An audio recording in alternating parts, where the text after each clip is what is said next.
Hi all, இன்னைக்கு ஒரு mini vlog dinner vlog பார்த்துடலாமா? ஈவினிங்கு டின்னருக்கு மாவு அரைச்சிருந்தேன்.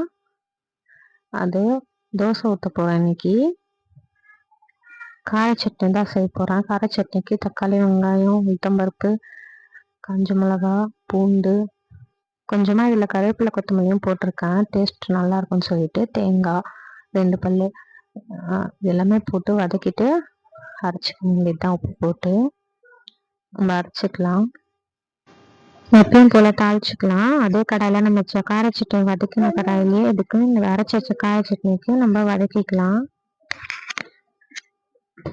எண்ணெய் ஊற்றி கடுகு போட்டு கருவேப்பிலை போட்டு தாளிச்சுக்கலாம்.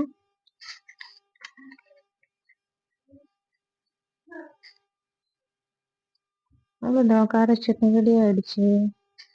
யாருக்கெல்லாம் கார சட்னி பிடிக்குன்றது கமெண்ட் பாக்ஸில் கமெண்ட் பண்ணிட்டு அப்படியே இந்த வீடியோக்கு ஒரு லைக் போட்டுக்கோங்க. சின்ன வயசுல எங்கள் அம்மா இந்த கார சட்னி செஞ்சாங்கன்னா இட்லி ஊற்றுவாங்க. இட்லி ஊற்றுனா ஒரு 6 இட்லி 7 இட்லியே சாப்பிடுவேன். ஃப்ரெண்ட்ஸ், யாருக்கெல்லாம் இந்த மாதிரி பிடிக்கும் அவங்க அம்மா செஞ்சது அப்படின்னு சொல்லுங்கள். ஒருத்தங்களுக்கு அவங்க அம்மா செஞ்சதுலே பிடிச்ச டிஷ்ஷும் இருக்கும். அதை ரொம்ப மிஸ் பண்ணுவாங்க இப்போ மேரேஜ்க்கு அப்புறம். இப்போ நம்ம அம்மா ஆனதால நம்ம பசங்களுக்கு என்ன பிடிக்குமோ அதுதான் செய்கிறோம். பட் நம்மளுக்கு பிடிச்சதை நம்ம அம்மா தான் செஞ்சு தருவாங்க. அதை என்னென்னலாம் மிஸ் பண்ணுறீங்க, என்ன டிஷ்லாம் தெரியும் கமெண்ட் பாக்ஸ் கமெண்ட் பண்ணுங்கள். இப்போ தோசை ஊற்றிக்கலாம். எனக்கு வரைக்கும் 1 தட்டு இட்லி ஊற்றி வச்சுருக்கேன். கார சட்னி பிடிக்கும்ன்ட்டு. நைட்டில் தோசை சாப்பிட்டா தண்ணி தாகம் எடுத்துகிட்டே இருக்குது, அதனால் இட்லி ஊற்றி வச்சுட்டேன். ப்ளஸ் இட்லிக்கு கார சட்னியும் நல்லாயிருக்கும். அதனால்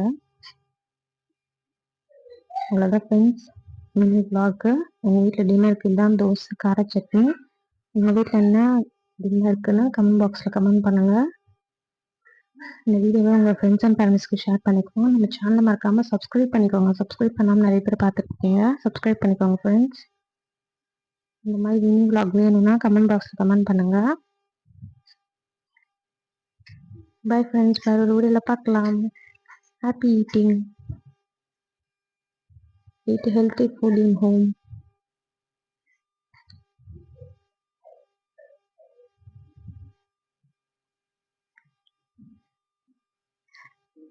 அப்பப்போ கிச்சன் டவலை வச்சு இந்த மாதிரி துடைக்கிறதுலாம் எல்லாருக்குமே பழக்கமாயிடுச்சு.